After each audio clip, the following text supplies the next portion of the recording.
Thank you once again for tuning in 28 Days, where we're celebrating our history, our heritage, our culture, and our stories. And we have the distinct honor, welcoming to the set, Pastor Mike Couch. How you doing today, Mike Couch? I'm fine, and you. Thank you for having me today. Give people a snapshot on who you are and what you do. I'm Pastor Mike Couch, the founder of the New Beginning Church of Philadelphia in the city of Philadelphia, organizer of the Micah Leadership Council out of Washington, D.C., what we do with social justice and civic engagement. So, and I know you're a big social justice guy, right? So what are some of the things that you see that's happening in the climate of the United States that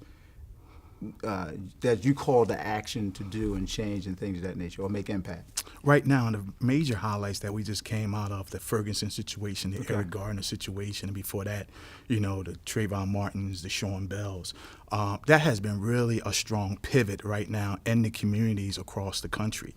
And so it had us an opportunity to go to Ferguson and be in Ferguson to support them folks, to do some die-ins in New York, right there in Manhattan at 120th and Broadway, with a couple people from a prayer breakfast from the social justice folks out of Ferguson that came down. So we had a wonderful opportunity to do that, man, to show the concerns of why the church need to be involved, why people in the community need to be involved.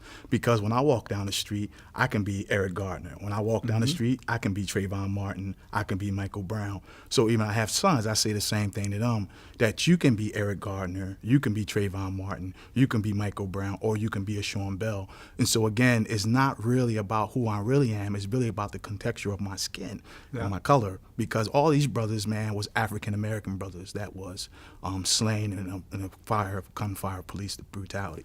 So what role do you think the church has played or should play, or what they should be doing at this point when it comes to that component? Well, again, the church should play a major role because throughout the Bible, from the First Testament and the Second Testament, meaning the Old and the New, you'll find what the Lord talks about social justice, civic engagement.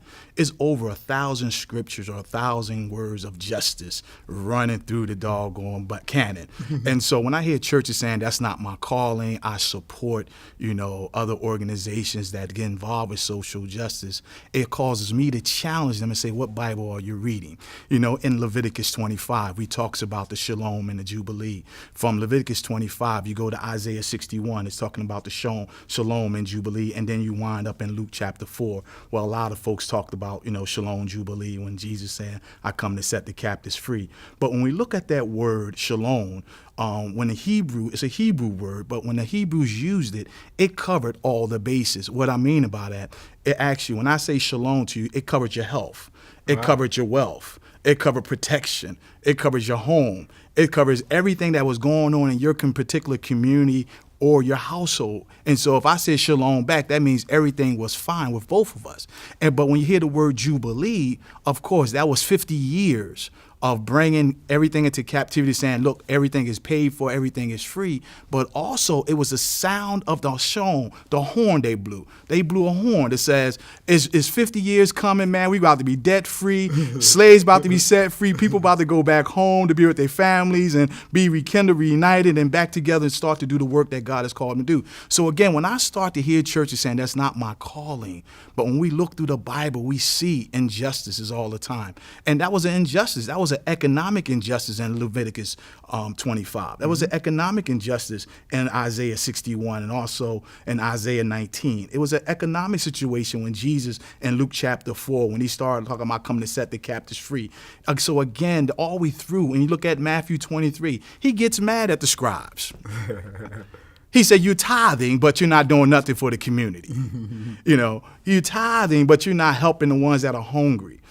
So when we talk about social justice, I wanted to share just a spin on that a little bit about the social justice piece. A lot of churches say they're doing social justice. When I ask them what you're doing about social justice, they say, well, we do feed the homeless, we do clothe. But what I realize is that it's a difference. And I shared that a little bit when Matthew 23, but what happens, what they did that in Matthew 23, Jesus pushed the envelope to the priests and the scribes and asking them what they need to be doing in the community, but not just to feed and clothe, but to be involved of any wrongdoing or stop the wrongdoing that you're doing. And so what happens when I look at the text closely, social justice is about being an advocate, advocating for something to change. So I can continue to feed you, but you're going to come back tomorrow, you're hungry again. I can continue to pull the babies out of this pool, But I need what social justice does. Let me go up to the top of the mountain and find out who throwing the babies in the pool. Yeah. So becomes the part of the church must be involved about advocacy work and being involved with the community, of saying that social justice is true and is relevant today. So, in closing, he talking about social justice, and you working on your doctorate, right? My doctorate. So let's do two things here, and as we close. Tell them what you're working on with your doctorate, you get your doctorate, and also give people your information so they can get in contact with you as well. Yeah, I'm doing my DMin at New York Theological Seminary, and I'm doing it on faith-rooted organizing, and based on training preachers and lay leaders what they need to do to be involved in social justice and civic engagement, and what does that look like in their context. Back in the day, we would look at, Martin Luther King, but Martin Luther King was the front page of everything. So, of course, he was the spokesperson. He was always out front. But the object of the game, when Martin died, people kept saying, who was our leader? Who was our next leader? And so, again, Martin had trained several other folks to step up. Again, that the community must understand that we must continue to keep training and developing because we're getting older. And so who's going to carry the torch? So if the churches don't continue to develop and train other faith leaders to carry the torch on social justice and civic engagement, we're going to have a problem in our community. So again, my name is Pastor Michael Couch, man. My information, my toll number, my website is www.nbcop.org. My information, my email address is info@nbc.org as well. And my phone number is 1-888-530-1999, extension 4. Hey, you know what? I could go for a couple more hours with this, but listen, we thank you once again for tuning in with 28 Days, where we're celebrating our history, our heritage, and our culture. And we ask you to come back again, and we promise you we'll bring another distinct guest. And I appreciate Dr. Michael Couch. Now I'm kind of speaking in the future, coming to the set. Thanks again, Michael Couch, coming to the set, Pastor. Well, thank you very much for your time. Appreciate Have a great day. Yes.